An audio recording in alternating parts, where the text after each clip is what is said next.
김영수 씨는 지난해 여름 텃밭 한쪽에 세워두었던 오이 지지대를 오래 바라본 적이 있었습니다. 처음에는 잎도 싱싱했고 줄기도 힘차게 올라갔습니다. 아침마다 열린 오이를 따서 이정숙 씨와 밥상에 올릴 때마다 올해는 참 잘 되겠다 싶었습니다.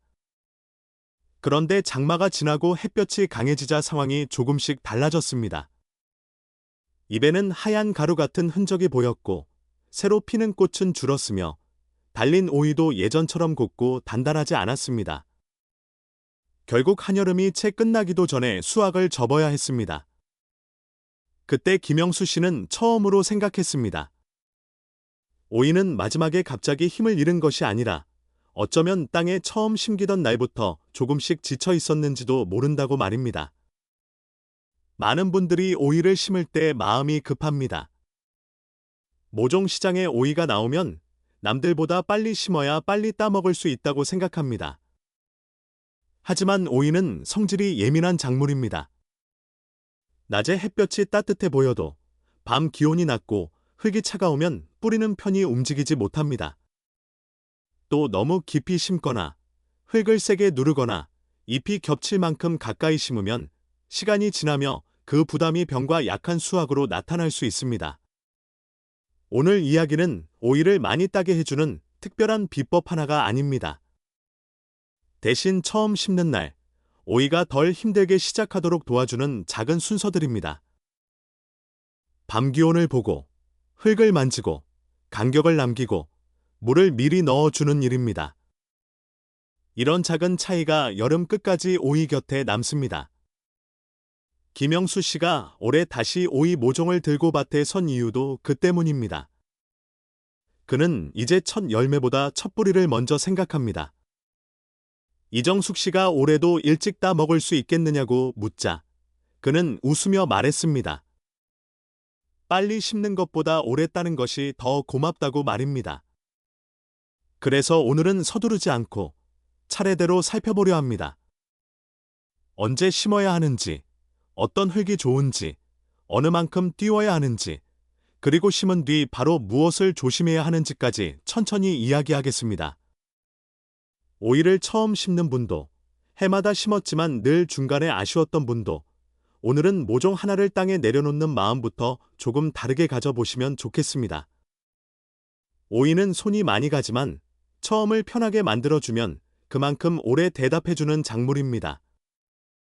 그 시작을 오늘 김영수 씨의 작은 텃밭에서 천천히 함께 따라가 보겠습니다. 김영수 씨는 모종을 사온 날 바로 밭으로 나가지 않았습니다. 예전 같았으면 시장에서 돌아오는 길에 이미 마음이 급해졌을 것입니다. 작은 포트 안에서 오이 잎이 반짝이고 있으면 그날 오후에라도 심어야 손해를 보지 않는 것처럼 느껴졌기 때문입니다. 하지만 올해는 달랐습니다. 그는 모종을 바람이 덜 드는 처마 밑에 놓고 저녁이 되기를 기다렸습니다. 해가 있을 때는 청주 변두리의 밭도 꽤 따뜻했습니다. 이정숙 씨는 이제 심어도 되지 않겠느냐고 물었습니다. 김영수 씨는 대답 대신 밭으로 내려가 손바닥을 흙 위에 얹었습니다. 겉흙은 햇볕을 받아 부드럽게 데워져 있었지만 손가락을 조금 넣어 보니 안쪽은 아직 차가웠습니다. 그는 고개를 저으며 말했습니다. 낮이 따뜻한 것과 밤이 따뜻한 것은 다르다고 말입니다. 오이는 따뜻한 기온을 좋아하는 작물입니다. 특히 처음 밭에 나가는 날에는 밤 기온이 더 중요합니다. 낮에는 잎이 버티는 것처럼 보여도 밤에 찬 기온이 내려오면 뿌리는 제대로 움직이지 못합니다. 죽지는 않아도 스트레스를 받습니다. 그 스트레스는 바로 보이지 않습니다. 며칠 뒤 새잎이 늦게 나오고 줄기가 가늘어지고 여름이 가까워졌을 때 병의 약한 모습으로 나타날 수 있습니다. 그래서 김영수 씨는 밤 기온이 안정적으로 올라온 뒤에 심기로 했습니다. 대략 밤에도 10도 아래로 크게 떨어지지 않고 흙을 만졌을 때 차갑게 놀라는 느낌이 줄어든 때가 좋습니다.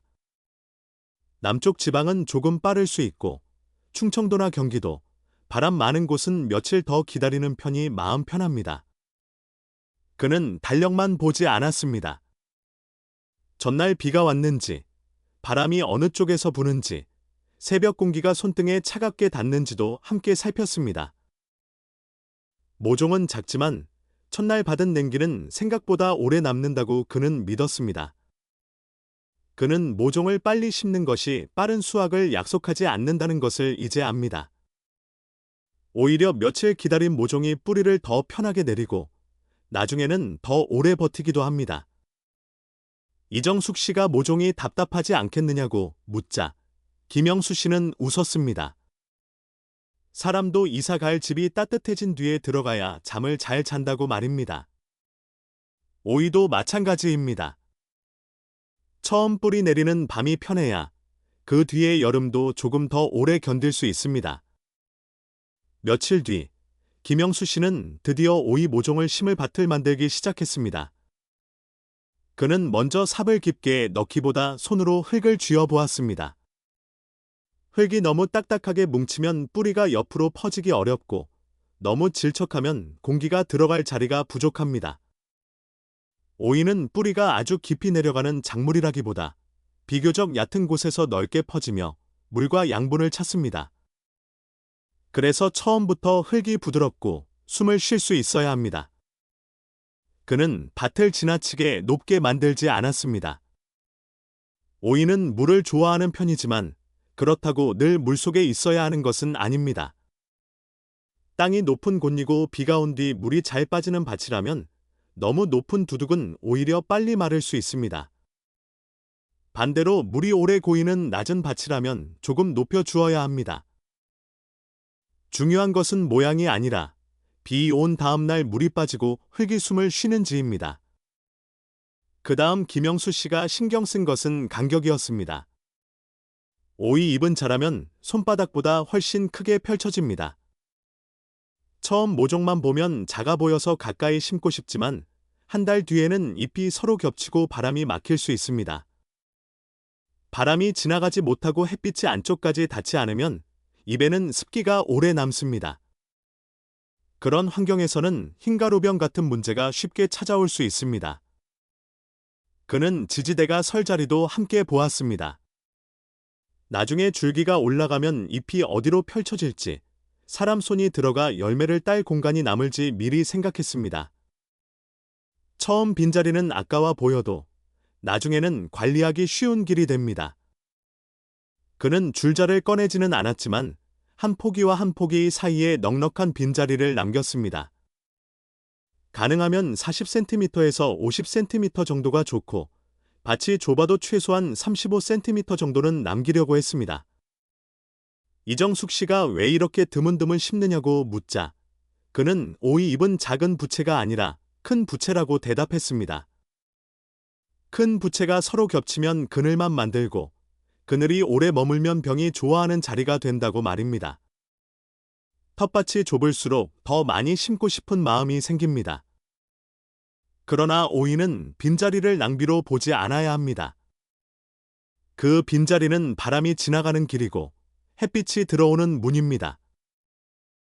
김영수 씨는 올해 그 길을 막지 않기로 했습니다. 밭이 준비되자 김영수 씨는 모종을 하나씩 들어 올렸습니다. 여기서도 그는 서두르지 않았습니다. 많은 분들이 모종을 꺼낼 때 줄기를 잡고 당기곤 합니다. 하지만 오이 줄기는 생각보다 연합니다. 손에 힘을 조금만 잘못 주어도 겉으로 보이지 않는 상처가 생길 수 있습니다. 그는 포트의 옆면을 살짝 눌러주고 아래쪽을 밀어 올리듯이 해서 뿌리와 흙이 함께 나오게 했습니다. 모종을 꺼낸 뒤에도 뿌리를 털지 않았습니다. 처음 밭으로 나가는 오이에게 포트 안의 흙은 낯선 곳으로 옮겨갈 때 들고 가는 작은 이불과 같습니다. 너무 억지로 풀어헤치면 뿌리가 놀랄 수 있습니다. 뿌리가 심하게 감겨있지 않다면 있는 그대로 조심히 옮기는 것이 좋습니다. 그는 구덩이를 너무 깊게 파지 않았습니다. 모종의 흙 윗면이 밭의 흙 높이와 거의 비슷하게 오도록 맞추었습니다. 어떤 분들은 바람에 쓰러질까 걱정해서 깊게 묻습니다. 또 뿌리가 마를까봐 줄기 아래까지 흙을 끌어올립니다. 하지만 오이는 깊게 묻는다고 더 튼튼해지는 작물이 아닙니다. 오히려 줄기 아랫부분이 오랫동안 습한 흙에 닿으면 부담이 될 수 있습니다. 바람이 걱정된다면 깊게 묻기보다 옆에 작은 지지대를 세워줄 수 있습니다. 줄기를 흙으로 덮어 해결하려 하지 말고 흔들림만 줄여주는 편이 더 안전합니다. 흙을 덮을 때도 그는 세게 누르지 않았습니다. 손바닥으로 꾹꾹 따지면 뿌리가 움직일 통로가 좁아집니다. 뿌리는 부드러운 흙 사이로 천천히 뻗어가야 합니다. 그래서 그는 뿌리 주변의 빈틈만 살짝 메우고 손끝으로 가볍게 정리했습니다. 이정숙 씨가 그렇게 살살 심어도 괜찮으냐고 묻자 김영수 씨는 모종은 못이 아니니 박아 넣는 것이 아니라고 말했습니다. 새 집에 들어온 손님에게 문을 잠가버리면 답답하듯 땅에 들어온 뿌리도 처음에는 움직일 공간이 필요합니다. 깊게 심는 것보다 바르게 놓는 것, 세게 누르는 것보다 부드럽게 감싸는 것이 오이에게는 더 큰 도움이 됩니다. 모종을 놓기 전 김영수 씨는 먼저 구덩이 안에 물을 부었습니다. 이정숙 씨는 보통은 심은 뒤 위에서 물을 주지 않느냐고 물었습니다. 김영수 씨도 예전에는 그렇게 했습니다. 모종을 심고 나서 물뿌리개로 위에서 흠뻑 적셔주면 일을 잘 마친 것처럼 마음이 놓였습니다. 그러나 다음날 보면 흙 표면이 딱딱하게 굳거나 물이 한쪽으로 흘러가 버린 적도 많았습니다. 올해는 순서를 바꾸었습니다. 그는 모종이 들어갈 자리마다 작은 구덩이를 만들고 그 안에 물을 충분히 넣었습니다. 물이 천천히 아래로 스며들 때까지 기다렸습니다. 그 다음 오이 모종을 놓고 위에는 마른 흙과 부드러운 흙을 섞어 덮었습니다. 이렇게 하면 물이 겉에서만 흐르지 않고 뿌리 아래쪽과 주변 흙에 먼저 머물게 됩니다. 흙 속의 물은 늘 젖은 곳에서 마른 곳으로 조금씩 움직이려 합니다. 아래에 물이 있으면 시간이 지나며 위쪽의 마른 흙으로 천천히 올라옵니다. 그러면 뿌리는 갑자기 물을 많이 맞는 것이 아니라 필요한 만큼의 습기를 따라가며 자리를 잡을 수 있습니다. 김영수 씨는 이것을 손님이 오기 전 방 안에 물 한 병을 미리 놓아두는 일과 같다고 말했습니다. 목이 마를 때 찾아 마실 수 있게 해주는 것입니다. 특히 봄 끝자락의 햇볕은 생각보다 강합니다. 심은 직후 물을 위에서 많이 주면 표면이 젖었다가 빠르게 마르며 단단한 껍질처럼 굳을 수 있습니다. 그래서 그는 물이 머무는 자리를 아래에 먼저 만들었습니다. 물론 모든 밭에서 똑같이 할 필요는 없습니다. 바람이 너무 강하거나 흙이 지나치게 말라 있다면 심은 뒤의 표면 상태도 살펴야 합니다. 하지만 중요한 것은 물을 한 번에 위에서 쏟아붓는 것만이 정답은 아니라는 점입니다. 오이는 뿌리가 물을 찾아 움직이면서 힘을 얻습니다. 처음부터 땅속에 적당한 습기를 만들어주면 뿌리는 그 방향으로 천천히 뻗어갑니다. 이정숙 씨는 흙 표면이 질척하지 않은데도 안쪽이 촉촉한 것을 보고 고개를 끄덕였습니다. 김영수 씨는 오이를 심는 일은 빠르게 끝내는 일이 아니라 뿌리가 머물 자리를 먼저 마련하는 일이라고 말했습니다. 오이가 자라기 시작하면 많은 분들이 잎색부터 봅니다. 잎이 진하게 푸르면 잘 크고 있다고 생각하기 쉽습니다. 김영수 씨도 한때는 그랬습니다. 잎이 넓고 줄기가 힘차게 올라가면 올해는 걱정이 없다고 믿었습니다. 그런데 어느 해에는 잎은 무성한데 꽃이 졌고 꽃이 피어도 오이가 생각만큼 달리지 않았습니다. 그때 그는 두 가지를 다시 보게 되었습니다. 하나는 햇빛이고 다른 하나는 거름의 균형입니다. 오이는 햇빛을 좋아합니다.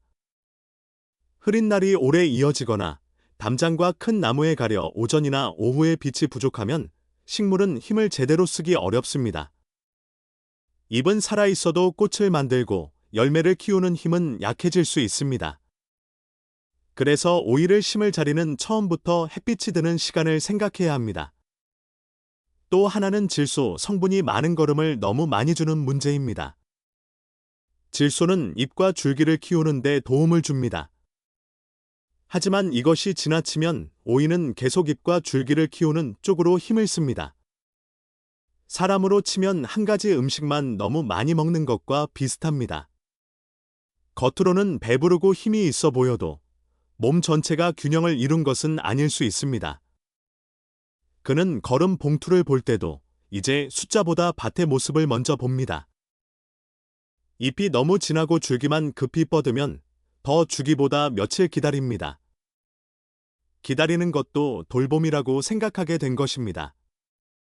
이정숙 씨가 어느 날 물었습니다. 잎은 이렇게 좋은데 왜 오이는 적게 달리느냐고 말입니다. 김영수 씨는 한참 잎을 바라보다가 대답했습니다. 우리가 잎만 크게 키워놓고 꽃 필 차례를 늦춘 것 같다고 말입니다. 어려운 말이 필요 없었습니다. 오이는 잎도 필요하고 뿌리도 필요하고 꽃과 열매도 필요합니다. 어느 한쪽만 지나치게 밀어주면 전체 균형이 흔들립니다. 그래서 그는 올해 밑거름도 욕심내지 않았고 웃거름도 잎색만 보고 서둘러 주지 않기로 했습니다. 꽃이 적으면 날씨와 햇빛을 먼저 보고 그 다음 자신이 준 걸음을 돌아보기로 했습니다.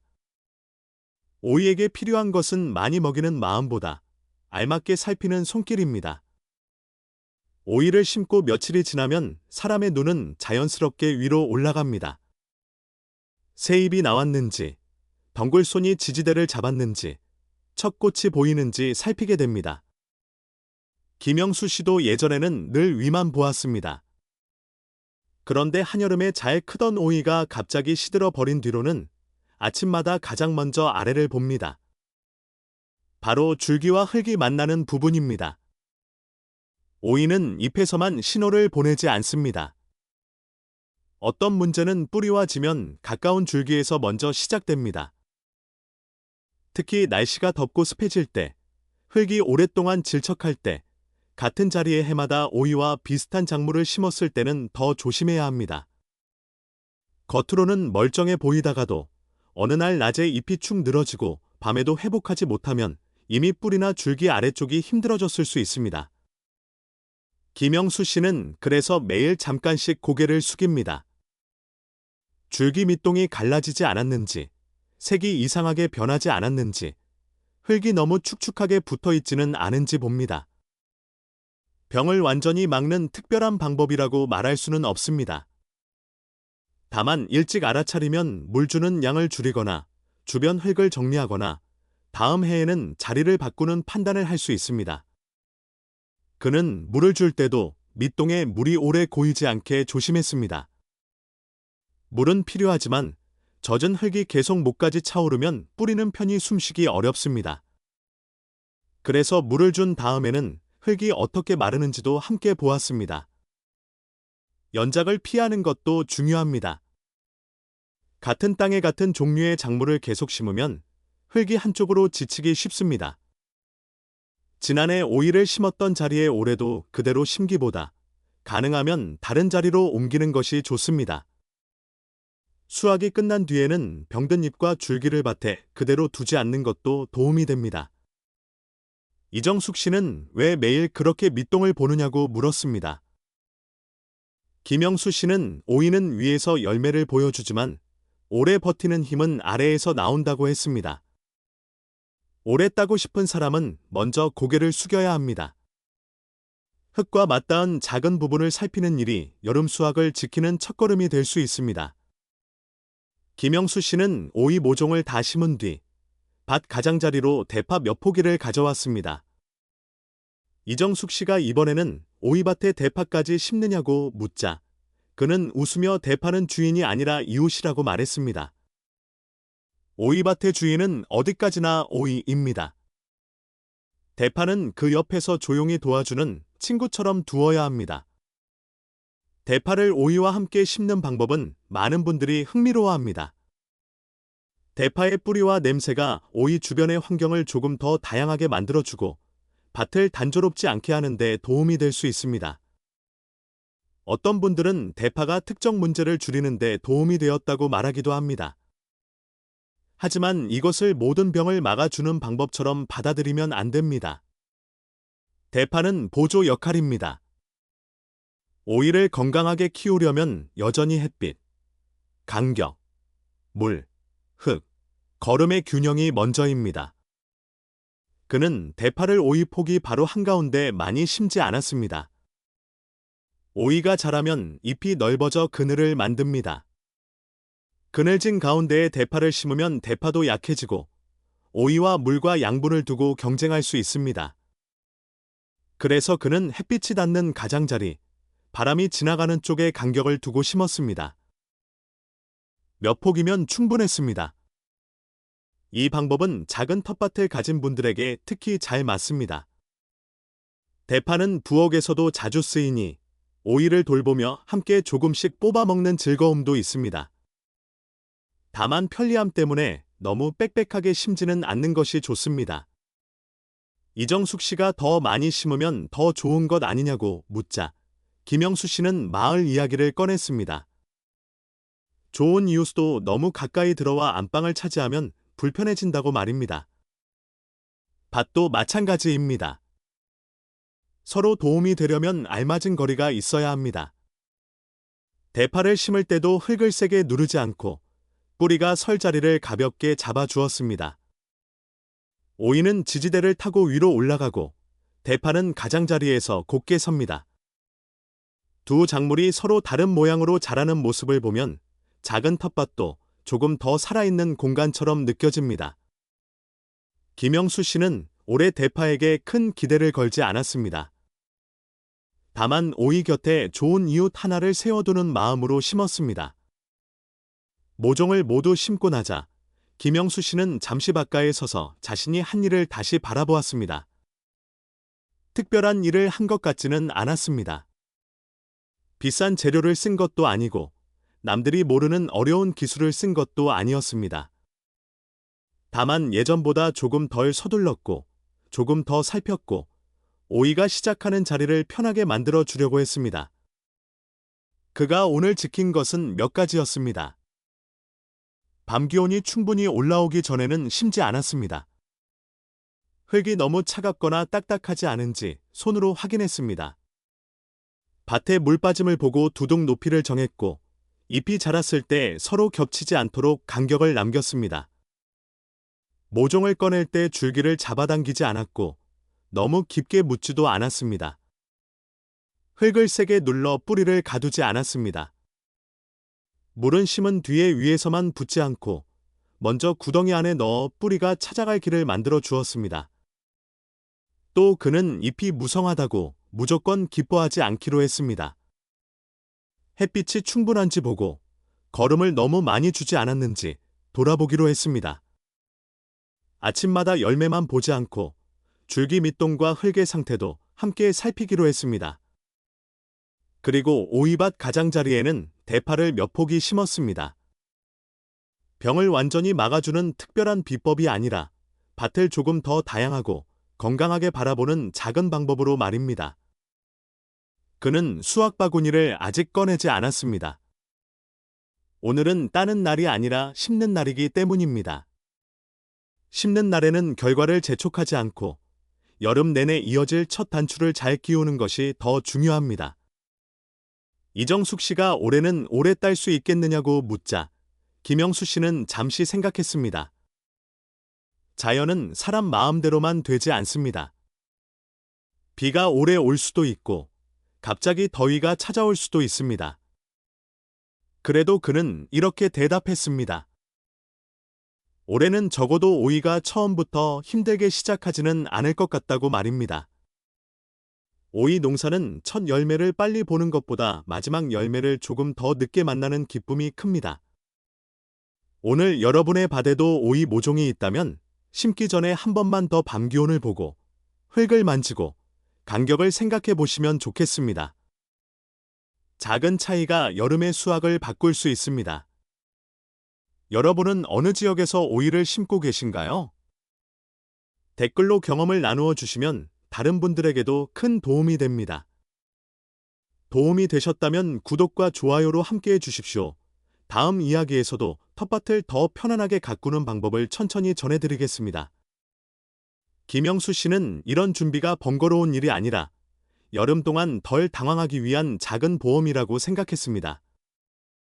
오이는 정직한 작물이라서 처음 받은 배려를 시간이 지나 조용히 보여줍니다. 그 마음이 올해 밭의 첫 약속이었습니다.